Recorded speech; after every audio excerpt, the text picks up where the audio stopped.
Hello students, with this lecture we are starting our chapter 2 biological classification. In first chapter you have already studied about what is classification. Now exactly we are going to study about biological classification. Here which are the main topics? They are history of classification. We take as 5 kingdom of classification, and of this 5 kingdom we are going to study 3 kingdom: Protista, Monera and Fungi, and in further chapter plant kingdom and animal kingdom we are going to study 2 other kingdom. They are Plantae and Animalia. First of all, let's study history of classification. Aristotle. You all have heard this name, Aristotle, scientist, biologist. He was the earliest to attempt a more scientific basis for classification. He used simple morphological characters to classify plants into trees, shrubs and herbs. Morphological characters means its external character. Here we can easily understand trees, shrubs and herbs. Height wise also they are differ. So this way it was simple classification of plants into trees, shrubs and herbs. He also divided animals into 2 groups: those which had red blood, first group, and those that did not, that is second group. So again animals also were divided into 2 groups: red blood and that did not having red blood. So this is basic system of classification proposed by Aristotle. Then Linnaeus. You know about the contribution of Linnaeus in the field of biology. In Linnaeus' time, a 2 kingdom system of classification with Plantae and Animalia kingdoms was developed that included all plants and animals respectively. So it is known as 2 kingdom system. First kingdom Plantae and second kingdom, that is Animalia. This system did not distinguish between the eukaryotes and prokaryotes, unicellular and multicellular organism, and photosynthetic, it means green algae, and non-photosynthetic means fungi-like organism. So again we can say it was also simple system of classification. All organisms as per Linnaeus were divided into only 2 kingdom, that is Plantae and Animalia. Classification of organisms into plants and animals was easily done and was easy to understand, but a large number of organisms did not fall into either category. Hence, the 2 kingdom classification used for a long time was found inadequate. So we can say there is a limitation of 2 kingdom classification. Okay. It is not like that ki only animals and plant classification regarding living organism is enough for study. Okay. Besides gross morphology, a need was also felt for including other characteristics like cell structure, nature of wall, mode of nutrition, habitat, methods of reproduction, evolutionary relationships, etc. Classification systems for the living organisms have hence undergone several changes over the time. So we can say Aristotle's system of classification as well as Linnaeus system of classification. If you talk about further characteristics like cell structure, nature of wall, nutrition, habitat, reproduction method, evolutionary relation, it is not enough for study. So new study is required regarding this field of classification. R.H. Whitaker is also biologist, scientist. He proposed a 5 kingdom classification. It is known as Whitaker's 5 kingdom classification because he proposed 5 kingdom of living organisms. All living organisms further divided into 5 kingdoms. The kingdoms defined by him were named First, Monera. Second, Protista. Third, Fungi. Fourth, Plantae. And fifth, Animalia. The main criteria for classification used by him include cell structure, body organization, mode of nutrition, reproduction, and phylogenetic relationship. If we compare Whittaker's system of classification with Aristotle and Linnaeus system, so we can say that all features are included in Whittaker's system of classification. So it is considered as an advanced system of classification and universally accepted. The three-domain system of classification has also been proposed that divide the kingdom Monera into further two domains, leaving the remaining eukaryotic kingdom in the third domain and thereby a sixth kingdom classification. So this way various biologists or scientists, they have proposed different system of classification, biological classification of all living organisms including. Now let's study Whittaker five kingdom system of classification in detail. First kingdom, that is Monera. Bacteria are the sole member of the kingdom Monera. So here all type of bacteria are included in kingdom Monera. Majority is there. They are the most abundant microorganisms. They are microorganisms because they are only having single cell structure. We cannot observe them by naked eyes. Their body structure, their metabolism, their reproduction method, very simple. Bacteria occur almost everywhere. So we can say they are found everywhere on this earth. Hundreds of bacteria are present in a handful of soil. They also live in extreme habitats. Extreme means the condition in which survival is actually not possible, just impossible, but still they can survive in these extreme habitats. Which are these extreme habitats? It is like hot spring, deserts, snow, deep oceans, where very few other life forms can survive. So here conditions are not favorable. If we talk about hot spring, temperature is higher. Deserts also no favorable condition. Snow also very low temperature, and deep oceans. But still hundreds of bacteria, they can survive in this extreme habitat. Other organisms, they can't survive. Many of them live in or on other organisms as parasite. So they fulfill their requirement from their host. That's why they are known as parasites, and they are harmful to their host also. If we talk about further groupism in bacteria, the bacteria are grouped under four categories based on their shape. So many shapes are observed in the body of bacteria. We can't study by naked eye. If we study it under microscope, the various type of shape the body of bacteria are observed. Here mainly four categories are based on their shape. First, spherical, that is coccus kind of bacteria. The rod shape, they are known as bacillus bacteria. Third, coma shapes, they are known as Vibrio type of bacteria. And fourth, spiral shape, they are known as Spirillum kind of bacteria. So we can say on the base of their shape, they are further classified into four categories like coccus, bacillus, Vibrio and Spirillum.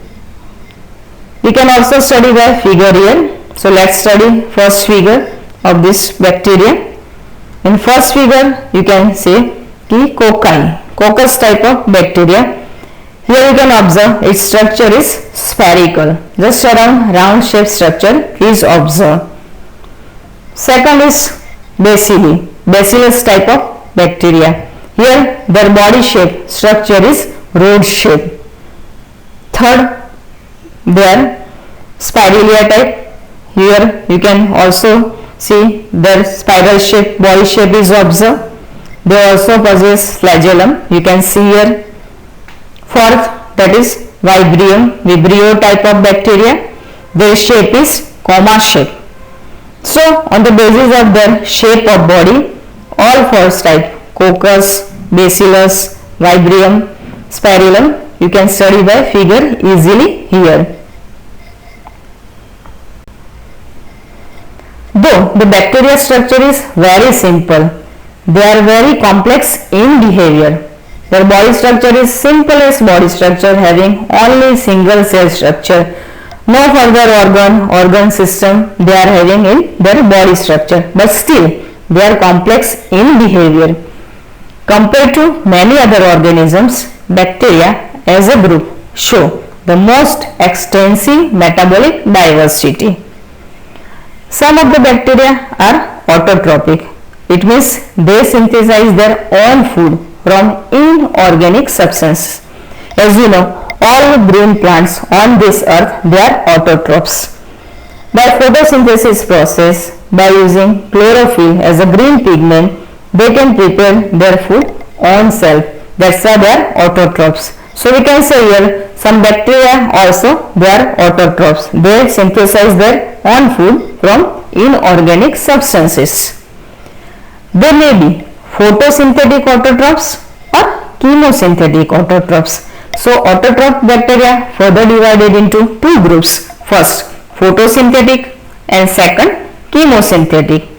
Photosynthetic means they show photosynthesis like mechanism or activity like green plant. So by using this mechanism, they can prepare their own food themselves. And chemosynthetic autotroph means by chemical reaction they prepare their own food. That's why they are known as chemosynthetic autotrophs. So autotrophic bacteria are of two types, photosynthetic and chemosynthetic. The vast majority of bacteria are heterotrophs. It means they depend on other organisms or on dead organic matter for food requirement. So that's why they are known as heterotrophs. Now we can understand what is difference between autotrophic bacteria and heterotrophic bacteria. Autotrophic bacteria, they can prepare their food or their cells. They don't depend on other organism for their nutrient requirement. But heterotrophs, they cannot prepare their own food. That's why they depend on other organisms or dead organic matter for their nutrient requirement.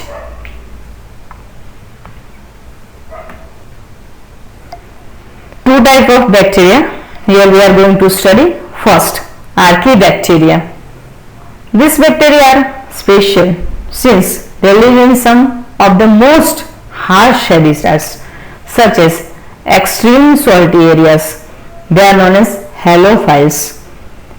Some are in hot springs. They are known as thermoacidophiles, and marshy areas. They are known as methanogens.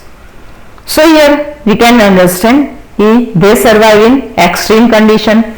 Just impossible for other living organism to survive in such a type of condition. Some survive in salty area. They are known as halophiles. Some are thermoacidophils. They can survive in hot springs, and some are methanogens. They survive in marshy areas. Archaebacteria differ from other bacteria in having a different cell wall structure, and this feature is responsible for their survival in extreme condition. So we can say Archaebacteria can survive in extreme condition due to this feature. They are having specialized cell wall which is absent in some other type of bacteria. So other type of bacteria can't survive in this type of condition like salty area, hot spring, marshy areas, but Archaebacteria having specialized cell wall, that's why they will survive in this type of extreme conditions. Methanogens, they are present in the gut of several ruminant animals like cows and buffaloes, and they are responsible for the production of methane, biogas, from the dung of this animal. You know very well about biogas production. This kind of bacteria are helpful for this purpose. Second is eubacteria. There are thousands of different eubacteria, or they are known as true bacteria also, because they are having characterized by presence of a rigid cell wall and if motile a flagellum. Typical structure is observed here. The cyanobacteria, also referred to as blue-green algae, have chlorophyll similar to green plants and are photosynthetic autotrophs. So we can say cyanobacteria, which are also known as blue-green algae, because like algae they are having green chlorophyll, having this chlorophyll like green plants, and as well as blue color chlorophyll is also available. That's why they are known as blue-green algae, due to presence of two type of pigment, blue color pigment and green color pigment, and they are similar to green plant for photosynthetic purpose. The cyanobacteria are unicellular, colonial or filamentous, freshwater or marine or terrestrial algae also. So these are some features of cyanobacteria. The colonies are generally surrounded by gelatinous sheath. They often form blooms in polluted water bodies also. Some of these organisms can fix atmospheric nitrogen in specialized cell called heterocyst. Example, nostoc and Annabella. They are blue-green algae or cyanobacteria. They fix atmospheric nitrogen, okay, and they are having specialized cell, that is heterocyst, in their body structure. Actually, fixation of nitrogen means atmospheric nitrogen, which is available in the form of N2, nitrogen gas. Okay, plants cannot directly absorb it. So by using this type of microorganism, first of all, it is converted, nitrogen is converted into its salt like nitrate and nitrite, and it is simply absorbable form by root system of plants, and that's why this kind of bacteria or blue-green algae very important for fixation of atmospheric nitrogen. Chemosynthetic autotrophic bacteria, they oxidize various inorganic substances like nitrates, nitrites and ammonia and use the released energy for the ATP production. So by this mechanism ATP is gained here. They play a great role in recycling nutrients like nitrogen, phosphorus, iron and sulfur. As you know, in our environment, various type of biogeochemical cycles are observed. Okay, various type of nitrogen cycle, phosphorus cycle, iron cycle, sulfur cycle, some other biogeochemical cycle. So this type of bacteria, they play important role in this mechanism also.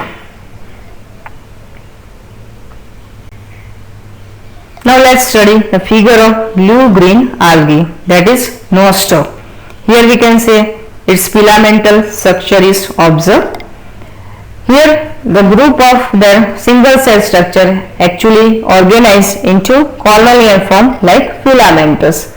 Many of organisms of this nostoc, they group together and form filamentous structure. Okay. Here in body structure you can see here heterocyst is observed, that we have already studied.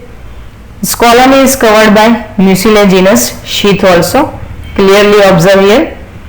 So we can say this way a filamentous blue-green algae known as nostoc show its body structure. Here by studying this figure we can understand its body structure very easily.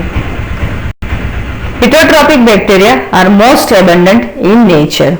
The majority are important decomposer. Decomposer means they survive on death and decay organism, and their complex organic substances are converted into simple one.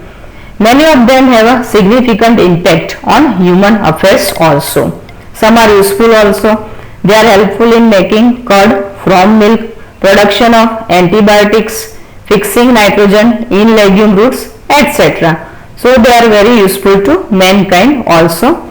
Some are pathogens causing damage to human beings, crops, farm, animals and pets also. So as well as they are harmful also to animals or plants, and they are known as pathogens. Some examples: cholera, typhoid, tetanus, citrus canker causing bacteria are there. They are well known disease caused by different bacteria. So here we can understand two type of role of this bacteria are useful. Some are useful for significant role for mankind also, and some are having harmful role also. They are also disease cause, helpful in making curd from milk, production of antibiotics, fixing nitrogen in leguminous roots. Some other functions are also which are very useful to us, and some are harmful. They are known as pathogen or disease cause. In human also some diseases are caused by this type of bacteria like cholera, typhoid, tetanus. In plants also some diseases are observed. They are citrus canker and some other diseases. Now what about reproduction of bacteria? Bacteria reproduce mainly by fission. Fission मतलब from one organism through cell division they develop next organism, new organism from their body structure. So it is known as fission process. If one organism divide into two, it is known as binary fission. The fission is mechanism observed for reproduction in bacteria. Sometimes under unfavorable conditions, they produce spore also, and their spores are useful for reproduction purpose. So fission is also one of the important mechanism, as well as sporulation or formation of spore is also one of the mechanism of reproduction. They also reproduce by a sort of sexual reproduction by adapting a primitive type of DNA transfer from one bacterium to other bacterium.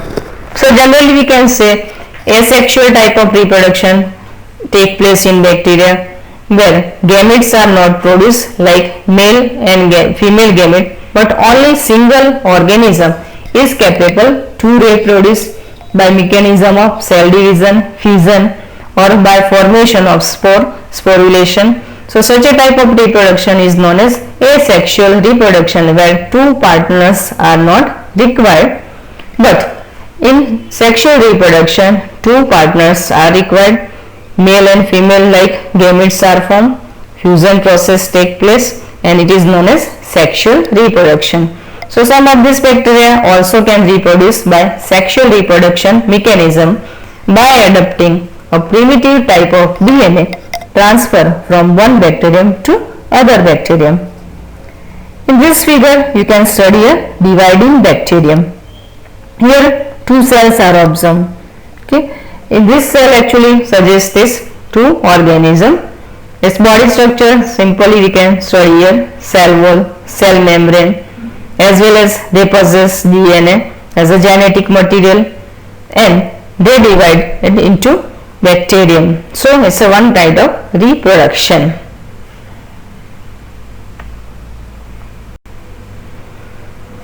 Mycoplasm is an important organism here that completely lack a cell wall. Like other bacteria, they do not possess this type of structure in their body. They are actually smallest living cells known and can survive without oxygen. So these features are very interesting. First, they are actually smallest living cells which are known on this earth, and they can survive without oxygen. They do not require oxygen for their life.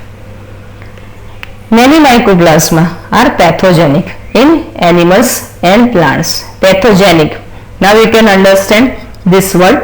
Pathogenic microorganism means these organisms actually harmful to other living organisms in the body of plants or animals on which it survive. They survive as parasite and they can cause disease condition.